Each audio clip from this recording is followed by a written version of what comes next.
धर्मराज जी, बिना प्रभु के संज्ञान में यदि मैंने उनकी तुरंत में मृत्यु बाण रखा तो ये अधर्म और अनुचित होगा। हनुमान, अधर्म तो तब होगा जब रावण का मृत्यु काल आने पर भी प्रभु श्री राम के हाथों से मृत्यु प्राप्त नहीं हो पाएगी।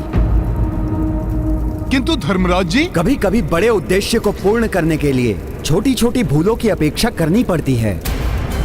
मैं तुम्हें ऐसी ही एक कथा सुनाता हूँ जिससे तुम धर्म और अधर्म की दुविधा से बाहर निकल सकोगे।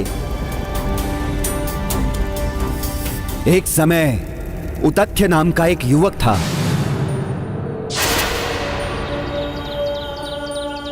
एक श्राप के कारण उसकी बुद्धि नष्ट हो चुकी थी और उसके परिजनों ने उसे मूर्ख कहते हुए घर से बाहर निकाल दिया था।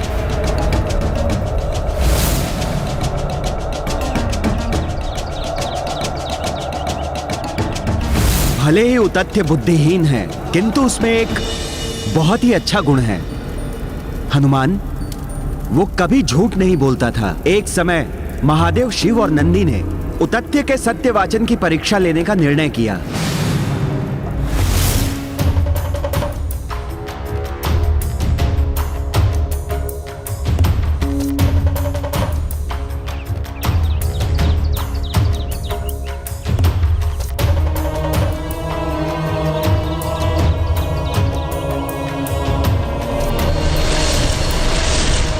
महादेव ने आखेटक का रूप धारण किया एवं नंदी हिंसक शूकर बन गए और शीघ्र ही आखेटक शिव अपना धनुष बाण लिए शूकर का पीछा करने लगे।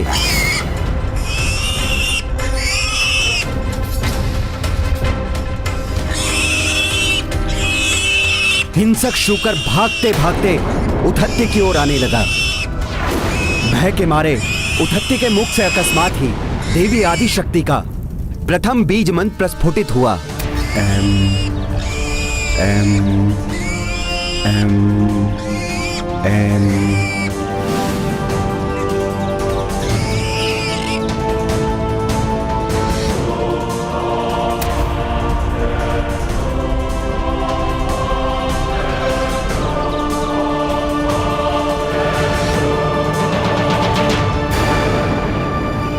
हे युवक, क्या तुमने मेरे आखेट को इस ओर आते हुए देखा है? चुप क्यों हो?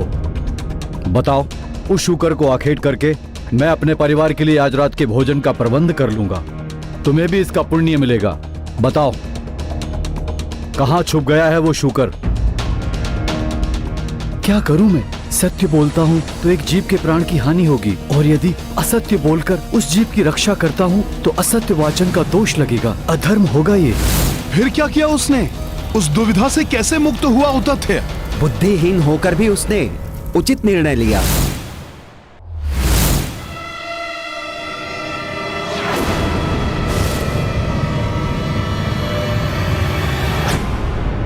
शूकर उस ओर गया है।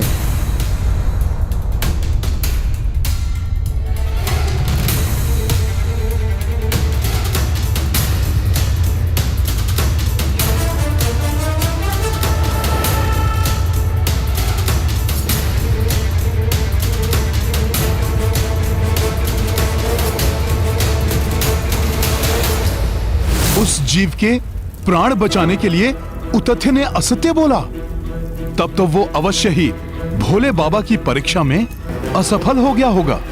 हनुमान, असत्य बोलकर भी उसने धर्म का पालन किया था। उतथ्य के झूठ बोलने से आखेटक क्रोधित हो उठा।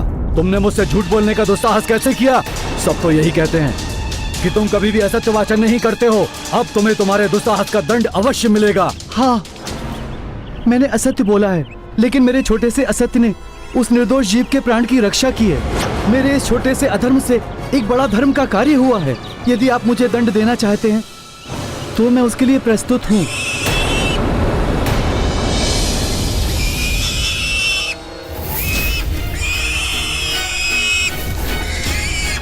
ये क्या? ये शूकर यहाँ वापस क्यों आ गया?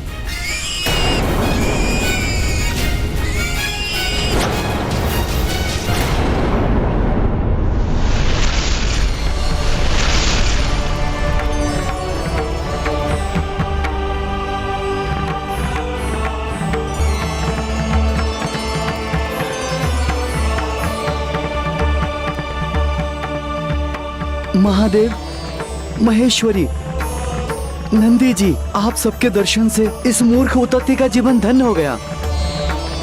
आप सबके चरणों में मेरा प्रणाम। उठो तथ्य, भले ही तुमने मिथ्या वचन कहे, किंतु कोई अधर्म नहीं हुआ है तुमसे।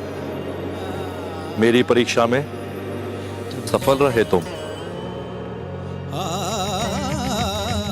मुझे दुविधा से उबारकर आपने मुझ पर बहुत बड़ा उपकार किया है प्रभु। तुम्हारा ये कृत्य संसार के समक्ष उदाहरण बनेगा कि असत्य संभाषण से यदि सबका कल्याण होता है तो वो असत्य धर्म नहीं होगा, और जिस सत्य से किसी निर्दोष का बुरा होता है वो सत्य होकर भी अधर्म कहा जाएगा। तुमने अपने असत्य से एक जीव की रक्षा करके यह सिद्ध कर दिया है उतत्य कि बड़े उद्देश्य, बड़े कार्यों के लिए यदि छोटे नियम तोड़ना भी पड़े तो वो अधर्म नहीं कहलाते। मैं मूर्ख क्या जानूं माता कि क्या धर्म क्या अधर्म। मुझे जो उचित लगा मैंने वही किया। ये मूर्खता नहीं, बुद्धिमानी कहलाती है उतत्य। और यही नहीं, तुम्हारे मुख से अनायास ही मेरे प्रथम बीज मंत्र एम का प्रस्फुटन भी हुआ है। अतः मैं तुम्हें आशीर्वाद देती हूँ कि आज से तुम मूर्ख उतत्य नहीं, महामुनि उतत्य के नाम से जाने जाओगे। मैं कृत हूँ माता। आप सबको कोटि कोटि नमन। तुम्हारा कल्याण हो उतत्य। परिस्थितियों के अनुसार ही ये निश्चित होता है कि कौन सा कार्य धर्म संगत है और कौन सा अधर्म है। अर्थात इस धरती से अधर्म एवं पाप का बोझ उतारने के लिए अधर्मी रावण का अंत होना आवश्यक है, और इसके लिए यहां से मृत्यु बाण को इस प्रकार ले जाना अधर्म नहीं है। तुम्हारा कार्य पूर्णतः धर्म संगत है हनुमान, किंतु अभी भी एक दुविधा उत्पन्न हो सकती है। अब कैसी दुविधा धर्मराज जी? वो दुविधा ये है हनुमान कि प्रभु इस बाण को चलाएंगे कहां? हनुमान, रावण को ब्रह्मदेव से आशीर्वाद स्वरूप अमृत की प्राप्ति हुई है, जिसे उसने अपने नाभि स्थल में धारण किया है। उसने नाभि स्थल को इसलिए चुना क्योंकि नाभि स्थल पर वार करना युद्ध के नियमों के विपरीत है। अतः मुझे संदेह है कि प्रभु युद्ध के नियमों के विरुद्ध ये कार्य कदापि नहीं करेंगे।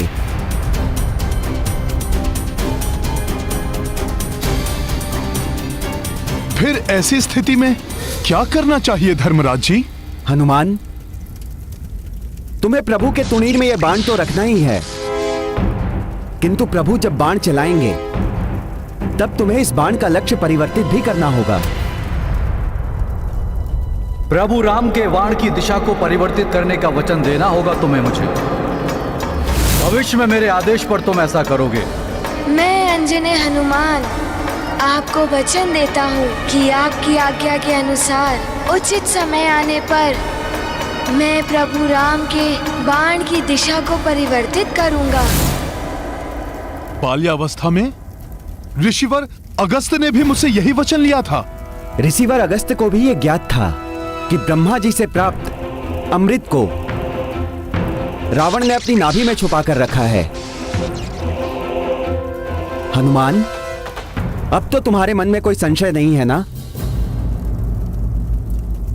जब धर्मराज ने मुझे स्वयं इस संशय से निकाल लिया, ऋषिवर अगस्त ने भी मुझसे वचन लिया, तब कैसे मैं इतने महत्वपूर्ण कार्य को करने से पीछे हट सकता हूं?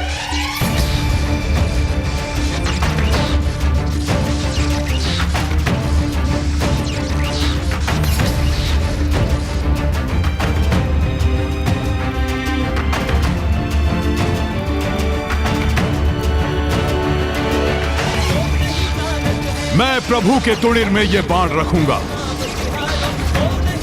समय आने पर इसका लक्ष्य परिवर्तन भी करूंगा।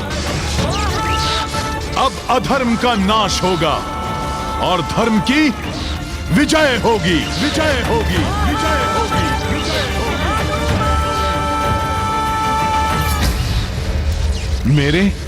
मेरे प्रभु श्री राम की विजय हो, राम की विजय हो, राम की विजय हो, राम की विजय हो।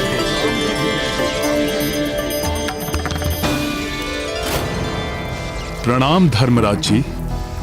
सफल मनोरथ भव।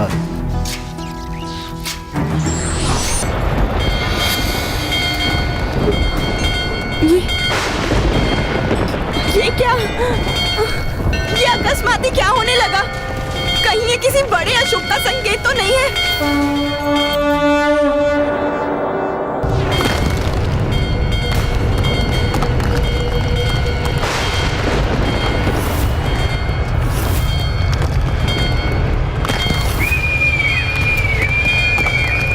ये हो क्या रहा है? इतने अपशकुन अकस्मात ही दिखाई देने लगे। कहीं कोई बड़ा अनर्थ तो नहीं? नहीं नहीं।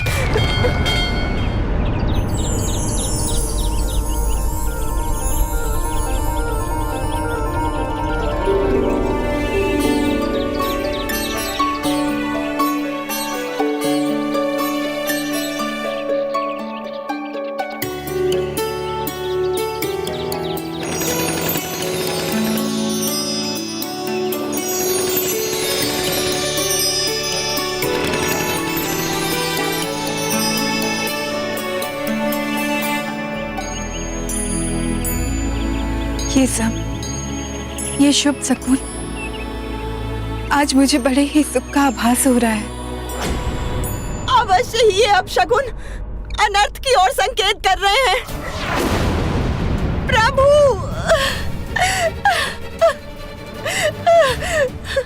प्रभु रक्षा करना मेरे स्वामी की। ये शुभ शकुन संकेत दे रहे हैं कि शीघ्र ही स्वामी अंत कर देंगे अधर्म का एवं अधर्मी रावण का। प्रभु, ये सत्य है कि मेरे स्वामी ने सदैव अधर्म का ही अनुकरण किया है, किंतु मैंने सदैव श्रेष्ठ धर्म का पालन किया है। मैं अपने धर्म की दुहाई देती हूँ प्रभु, मेरे स्वामी की रक्षा करना, मेरे सौभाग्य सिंदूर को मत उजड़ने दीजिए प्रभु। मंदोदरी, अपने सुहाग की रक्षा करना चाहती हो तो सौभाग्य की समस्त सामग्री एकत्रित करो एवं उसे किसी ऐसी सौभाग्यवती पतिव्रता स्त्री को अर्पित करो जो तुमसे या हमारे परिवार से संबंधित ना हो। कहते हैं कि यदि ऐसी पतिव्रता स्त्री सौभाग्य सामग्री को स्वीकार करके सदा सौभाग्यवती रहने का आशीष दे दे तो भाग्य का लेखा भी परिवर्तित हो जाता है। अब यही एक अंतिम उपाय शेष है, अन्यथा रावण के पापों का प्रायश्चित अब मात्र उसकी मृत्यु ही है। उनकी रक्षा के लिए मैं कुछ भी करूंगी, किंतु लंका की समस्त स्त्रियां तो विधवा हो चुकी हैं। सौभाग्यवती और हमारे परिवार की ना हो ऐसी कोई स्त्री तो शेष बची ही नहीं है लंका में। है, अभी भी एक स्त्री शेष है लंका में। कदाचित मेरे सौभाग्य से ही वो शेष बची होगी। कौन है वो? कहाँ है वो? अशोक वाटिका में, अर्थात देवी सीता।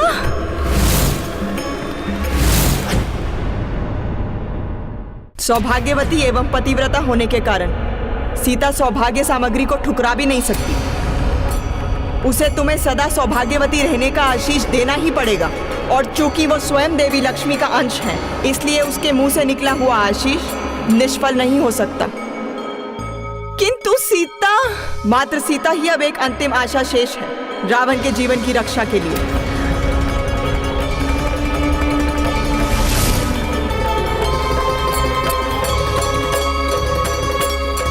अब इस राक्षस के जीवन की कोई आशा शेष नहीं है।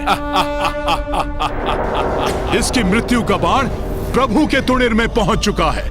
हाँ, विभीषण जी ने बताया था इसके बारे में। भ्राता लंकेश की मृत्यु का बाण स्वयं उनके पास ही है। जिसको प्राप्त किए बिना उनका वध असंभव है।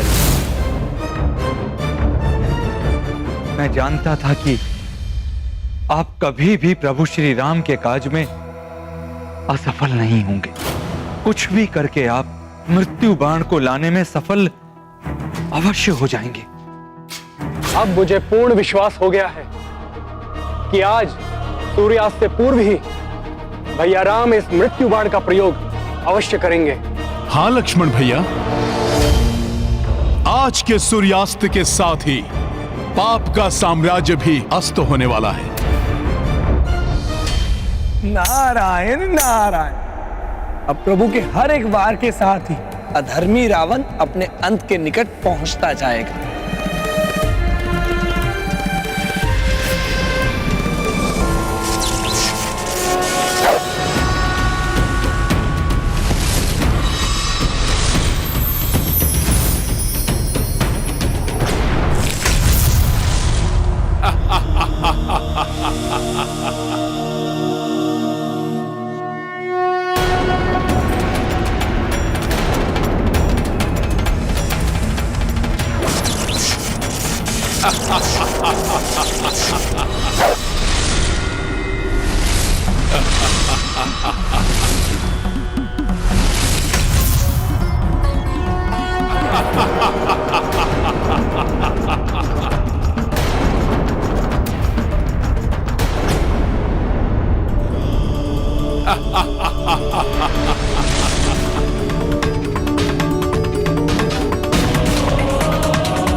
देखना, अब प्रभु निकालेंगे रावण की मृत्यु का बाण।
पाप एवं अधर्म के नाश का समय अब निकट है।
शङ्करं सर्वनाथं भजामि प्रियं शङ्करं सर्वनाथं भजामि प्रियं शङ्करं सर्वनाथं भजामि प्रियं शङ्करं सर्वनाथं भजामि प्रियं शङ्करं सर्वनाथं भजामि प्रियं शङ्करं सर्वनाथं भजामि। ॐ नमः शिवाय ॐ नमः शिवाय ॐ नमः शिवाय ॐ नमः शिवाय ॐ नमः शिवाय। हर हर महादेव हर हर महादेव हर हर महादेव हर हर महादेव। प्रियं शङ्करं सर्वनाथं भजामि प्रियं शङ्करं सर्वनाथं भजामि प्रियं शङ्करं सर्वनाथं भजामि प्रियं शङ्करं सर्वनाथं भजामि। ॐ नमः शिवाय ॐ नमः शिवाय हर हर महादेव हर हर महादेव। प्रियं शङ्करं सर्वनाथं भजामि प्रियं शङ्करं सर्वनाथं भजामि।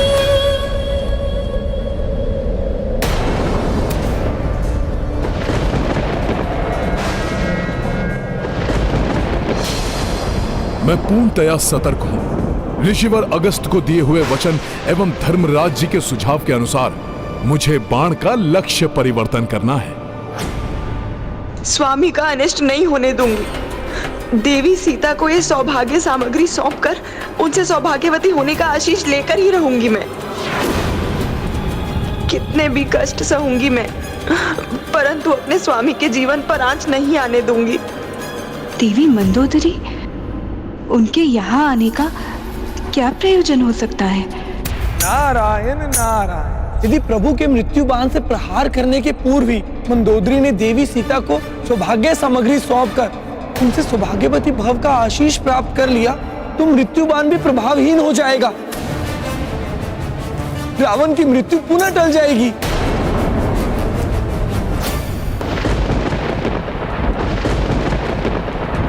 ये बाण मेरी मृत्यु के बाण के सदृश कैसे प्रतीत हो रहा है, जिसे कुछ ही समय पूर्व मैं स्वयं अपने राजप्रसाद में देख कर आया हूं।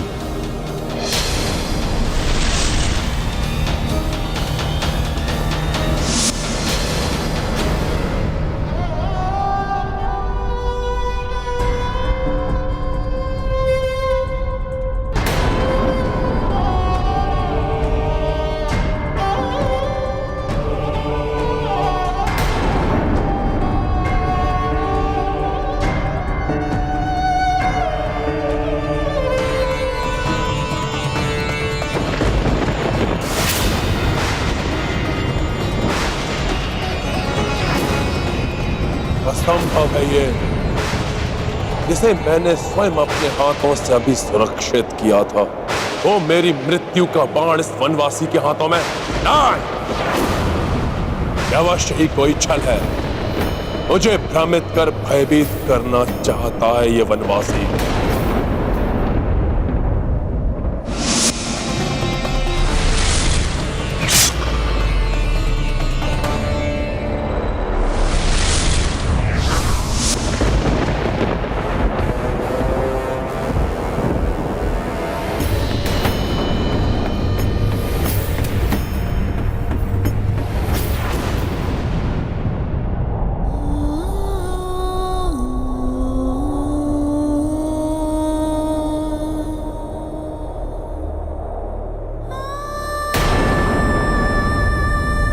देवी,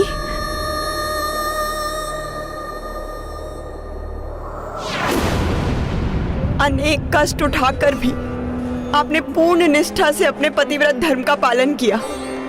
मेरे हृदय में आपके लिए अपार श्रद्धा है। मेरा विश्वास कीजिए देवी, मैंने सदैव स्वामी के प्रत्येक अधर्म का विरोध किया है। देवी मंदोदरी, आपके प्रति मेरे हृदय में कोई द्वेष नहीं। मुझे ज्ञात है आप पूर्णतः निर्दोष हैं। देवी, एक नारी ही दूसरी नारी की पीड़ा को समझ सकती है। आज मैं एक अभागन पतिव्रता अपनी व्यथा दूर करने के लिए आपसे एक याचना करने आई हूँ। सच्चे हृदय से आपको कुछ देने और आपसे कुछ लेने आई हूँ। बस आप ये मत कहिएगा कि मेरी याचना स्वीकार करना आपके लिए असंभव है। रावण हूं मैं, किसी भी छल और किसी भी चाल में नहीं फंसूंगा। इससे पूर्व ये वनवासी कोई चतुराई दिखाए, उसके पूर्व ही मैं अपने सबसे घातक आसुरी अस्त्र का प्रयोग करूंगा।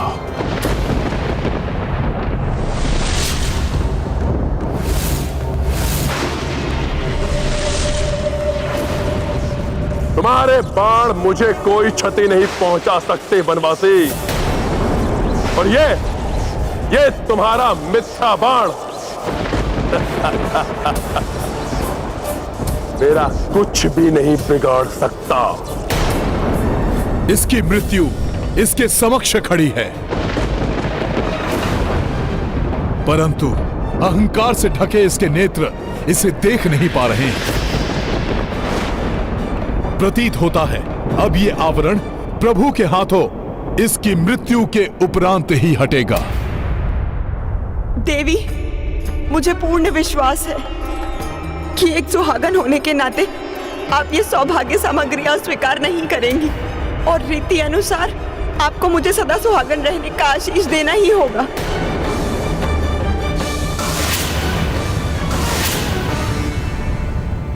ये कैसी दुविधा में डाल दिया देवी मंदोदरी ने मुझे।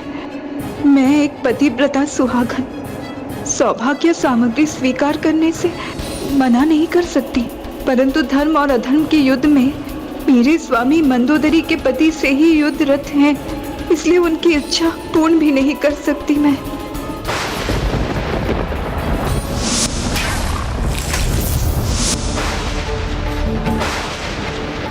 इधर प्रभु के हाथों से ये बाण चलेगा, उधर माता सीता के समस्त कष्टों और दुविधाओं का अंत होगा।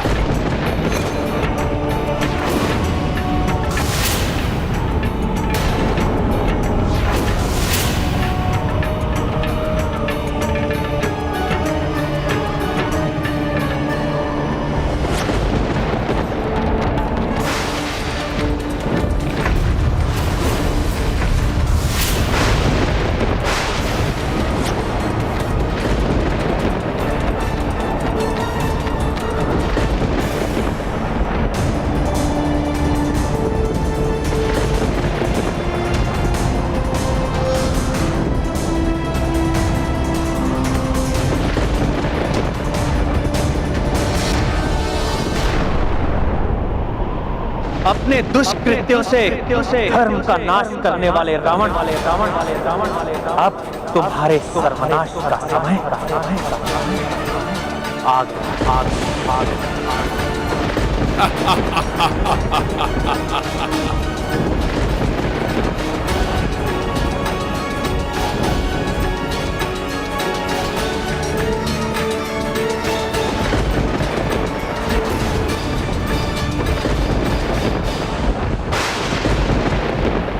अब प्रभु इस मृत्यु के बाण से इस दुष्ट का अंत कर पृथ्वी को इसके पापाचार से मुक्त करेंगे।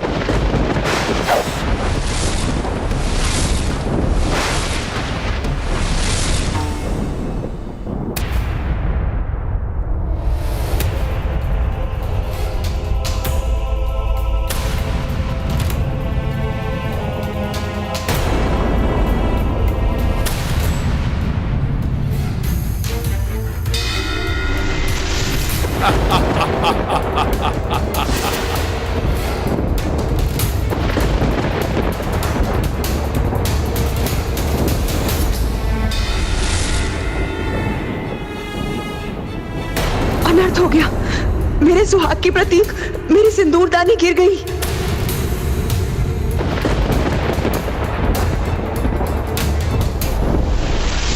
यदि ये मेरी मृत्यु का बाण है भी, तो ये मेरे शरीर के उचित स्थान पर लक्षित ही नहीं है।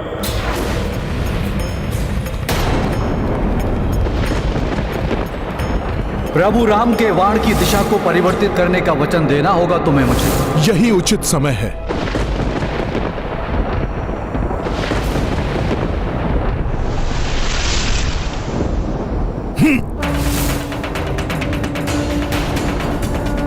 नहीं बिखरने दूंगी इस सिंदूरदानी में संचित सिंदूर को।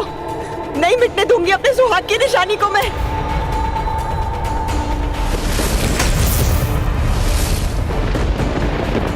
हनुमान जी अब क्या करने जा रहे हैं? वो इस बाण को उचित दिशा देने जा रहे हैं।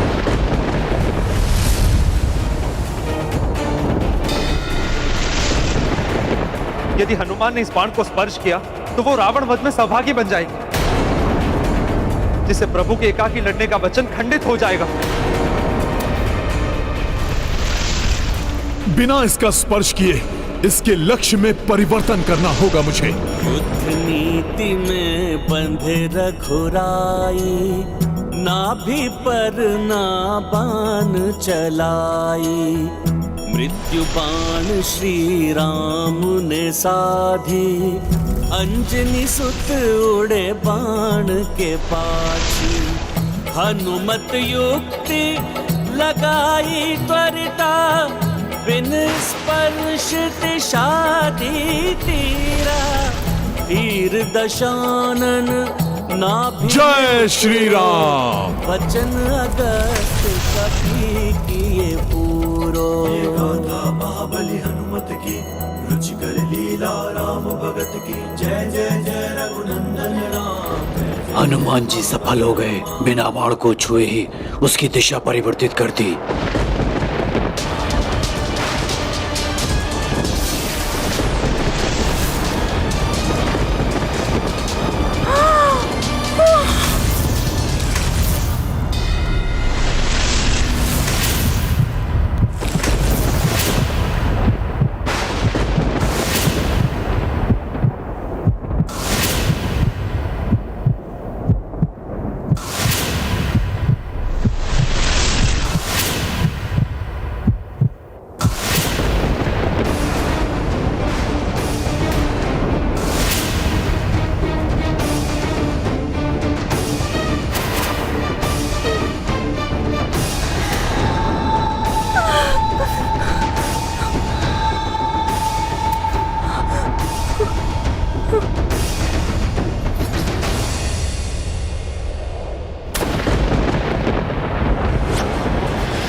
निजं निर्गुणं निर्विकल्पं निरीहं चिदाकाशमाकाशवासं भजेऽहं निराकारमोङ्कारमूलं तुरीयं गिराज्ञानगोतीतमीशं गिरीशं करालं महाकालकालं त्रिकालं गुणागार संसारपारं। नहीं, ये नहीं हो सकता। मेरी नाभि स्थल में स्थित अमृत, मुझे अमृत प्रदान करने वाला अमृत मुझे छोड़कर नहीं जा सकता, नहीं जा सकता।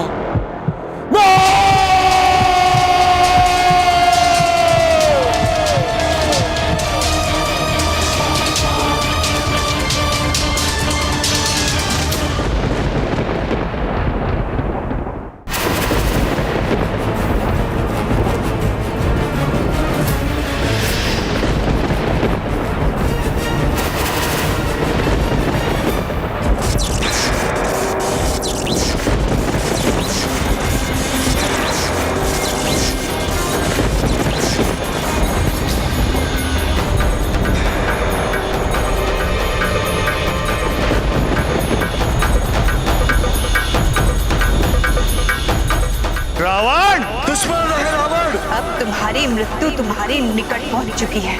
अपने नेत्र खोलो और देखो रावण। होगा तुम्हारा रावण।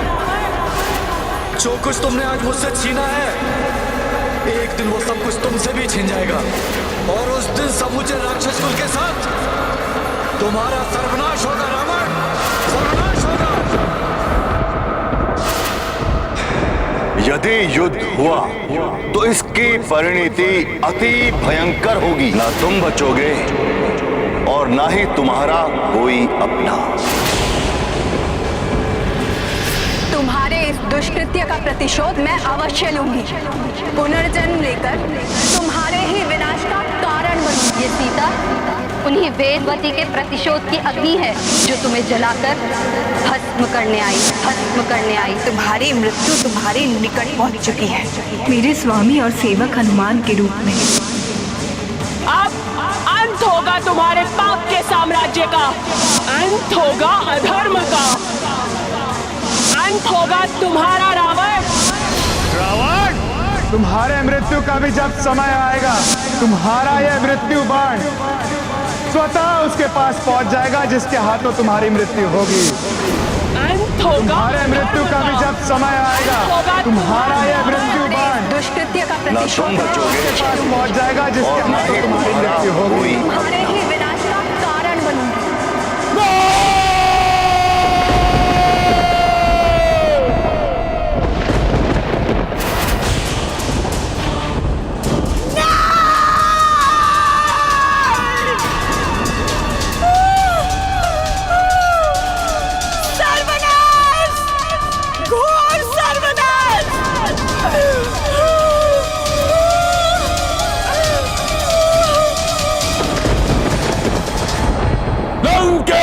रावण हूं मैं, और अब ये वनवासी भी सुरक्षित नहीं रहेगा।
उनके समीप जाना उचित नहीं होगा। संभव है ये भी इस दुष्ट की कोई माया हो।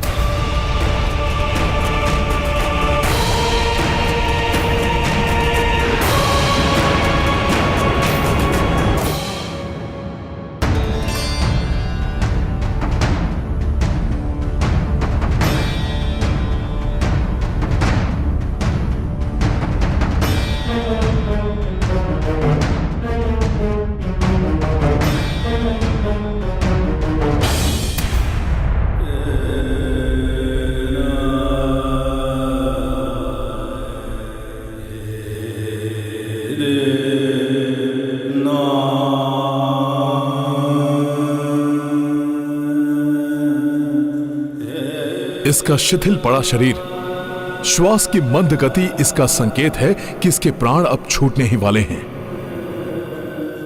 दशानन मरणासन है।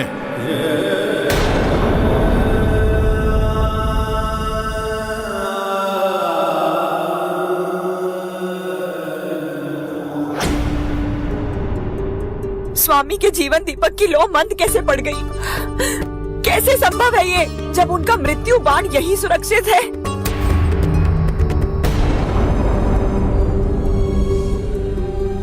ओम ओम जोम शा, ओम जोम सोम स्वा,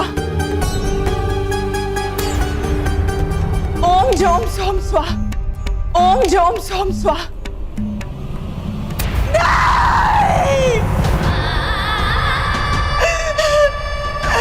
ये नहीं हो सकता, ये नहीं हो सकता।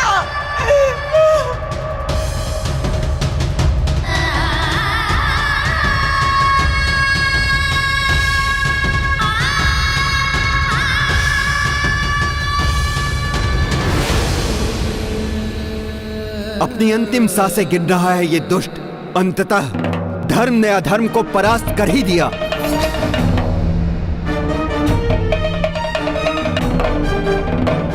प्रभु श्री राम ने इस दुष्ट रावण के अधर्म युक्त कुशासन का सदैव सदैव के लिए अंत कर दिया।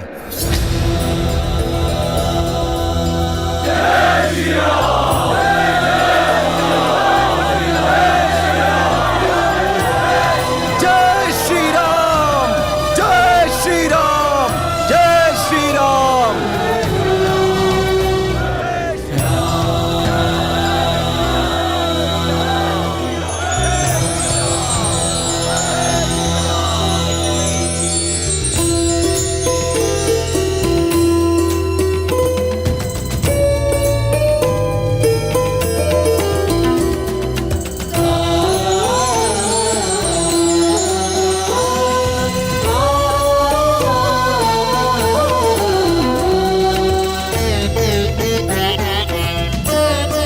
धराशायी हुआ रावण। प्रभु श्री राम ने इस दुष्ट का अंत कर दिया। धर्म की जीत हुई है, विजयी हुए हैं हम। जय श्री राम। रुकिए, रुक जाइए आप सभी। ये क्या कर रहे हैं आप? आपका ये कृत्य प्रभु श्री राम के सैनिकों को शोभा नहीं देता। युद्ध में पराजित योद्धा का सम्मान करना भी एक योद्धा का परम धर्म होता है। लंकेश के अधर्म और अहंकार हमारे वास्तविक शत्रु थे इस युद्ध में। उनका नाश होने पर उनसे मुक्त शूरवीर योद्धा रावण के मरणासन शरीर का अपमान सर्वथा अनुचित है। इसलिए अब इन्हें वीर गति प्राप्त होने के पूर्व शांति पूर्वक इन्हें अपनी अंतिम श्वास लेने दीजिए। अधर्म की पराजय पर आनंदित होने के साथ हमें यह भी नहीं भूलना चाहिए कि आज संसार एक महाज्ञानी खो रहा है।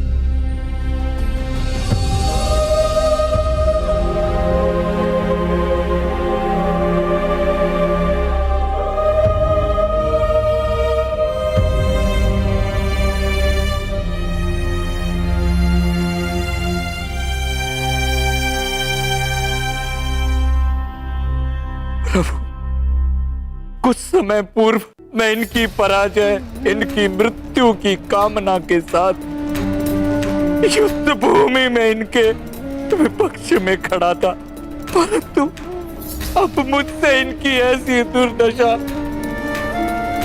क्यों नहीं सही जाती?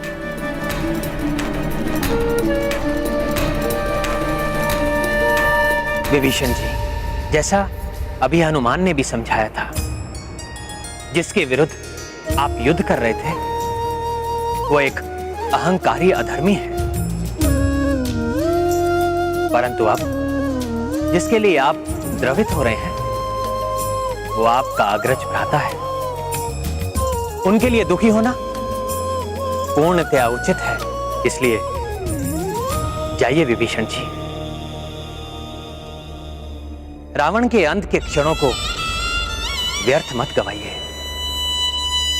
अपने भ्राता के इन अंतिम क्षणों को अपने भ्राता के साथ ही बिताइए।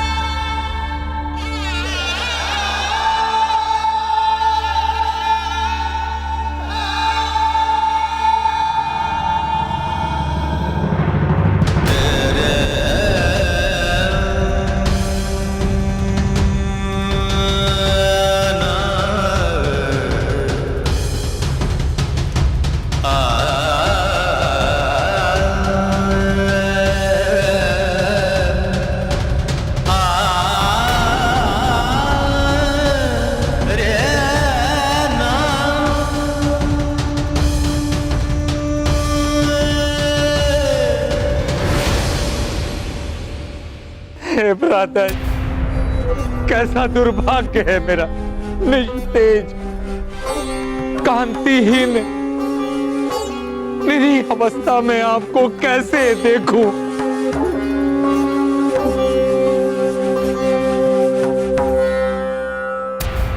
आपको बारंबार समझाया मैंने, परंतु आपको अधर्म से रोकना मेरे लिए असंभव हो गया था।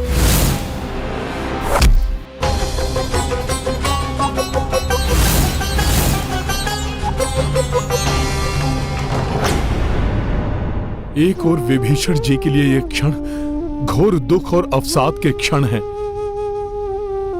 क्योंकि वो आज अपने अग्रज को खो रहे हैं, परंतु वहीं दूसरी ओर ये अत्यंत शुभ और प्रसन्नता से परिपूर्ण पल भी है, क्योंकि अब शीघ्र ही प्रभु श्री राम से माता सीता का सुखद पुनर्मिलन होगा।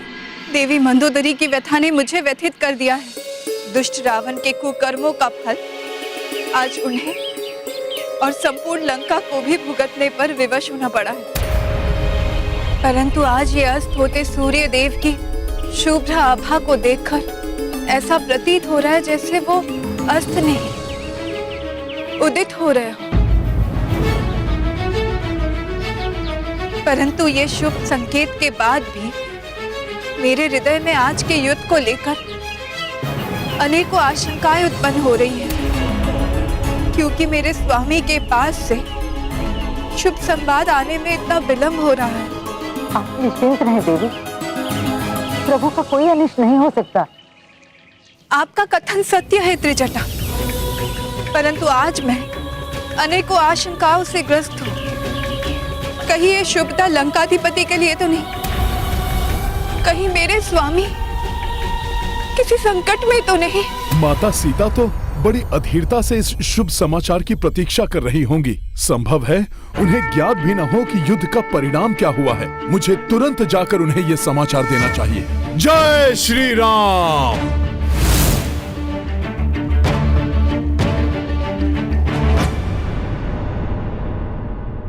मुझे इसी परिणाम का भय था भ्राता जी। आज आपकी ऐसी दुर्दशा मुझसे नहीं सही जा रही है, नहीं सही जा रही।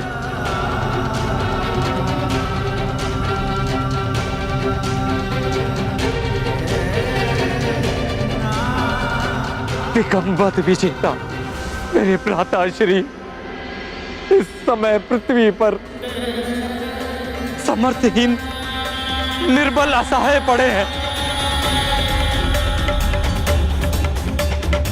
जिस अधर्म ने मुझे आपसे दूर किया, अब तो उसका परित्याग कर प्रभु श्री राम को अपने हृदय में धारण कीजिए। वो आपके सभी पापों को क्षमा कर आपको मोक्ष दान देंगे।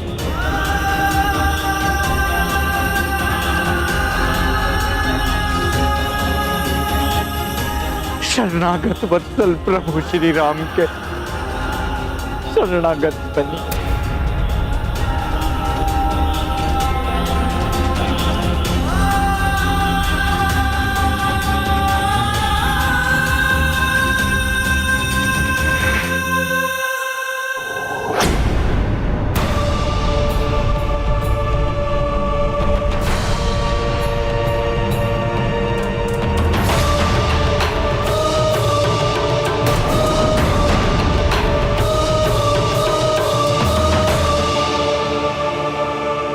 आप धर्म से मुख मोड़ रहे, ऐसा मत करिए भ्राताश्री। अब तो मेरा कहा मान लीजिए भ्राताश्री।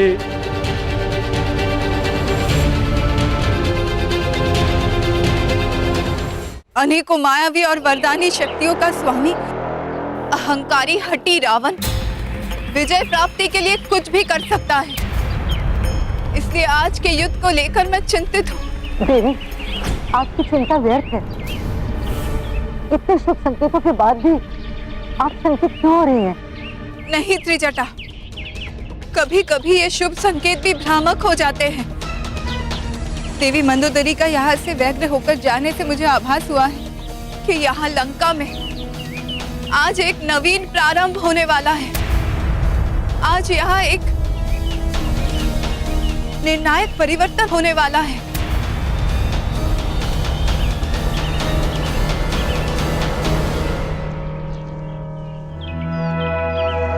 आप सर्वथा उचित कह रही हैं माता।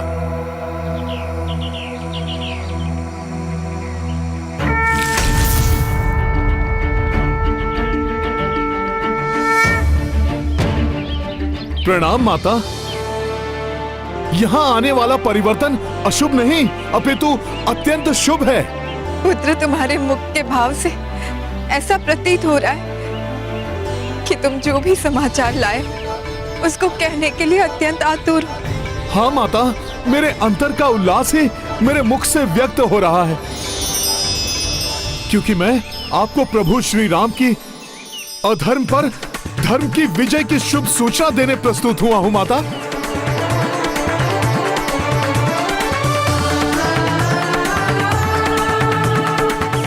माता, अंततः प्रभु ने रावण को परास्त कर दिया और अब रक्षराज दशानन मरणासन अवस्था में है। माता, फिर आप रो क्यों रही हैं?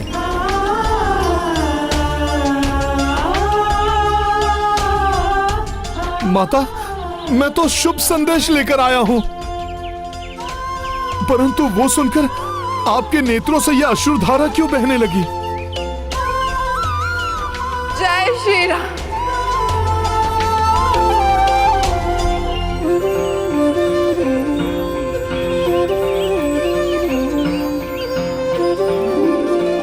माता, समझा, जो प्रसन्नता आप शब्दों में व्यक्त नहीं कर सकती वो अश्रु रूप में प्रकट हो रही है माता। हाँ हनुमान, नकारात्मक परिवेश में भी भय, संशय और अनिष्ट की आशंकाएं हृदय में घर कर लेती है। अच्छे में भी बुरा दिखाई देने लगता है। कदाचित मेरे साथ भी ऐसा ही हुआ है। मुझे अपने स्वामी के बल पर संदेह नहीं, परंतु हाँ, मुझे ये निराशा सता रही थी जिससे आज मुझे मुक्ति मिली है।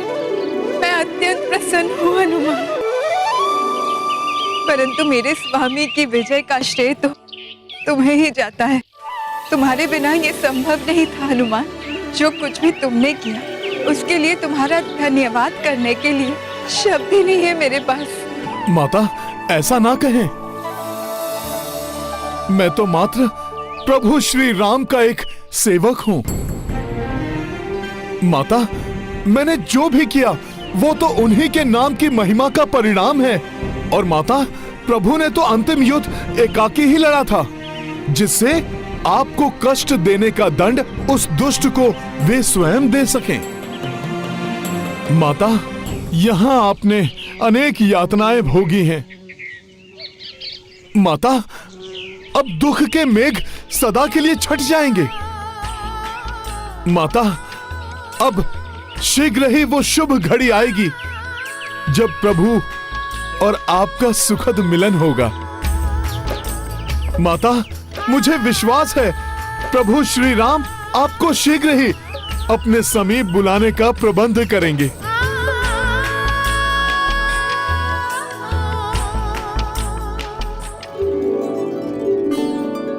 भैया, अब आप शीघ्र भाभी मां को बुला लीजिए। हनुमान आपकी विजय का समाचार लेकर जा चुके हैं। मेरे प्रिय अनुज लक्ष्मण,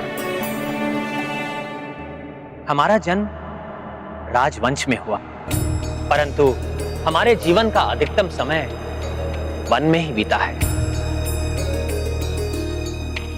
बाल्यकाल में गुरु विश्वामित्र के सानिध्य में और उसके पश्चात 14 वर्ष के वनवास में इस समय हमने ऋषि मुनियों की बहुत सेवा की, धर्म के मर्म को सीखा, जाना, परंतु राजनीति का ज्ञान सीखने का कभी कोई अवसर ही नहीं मिला हमें। परंतु अब राजनीति का महाज्ञान सीखने का समय आ गया है लक्ष्मण।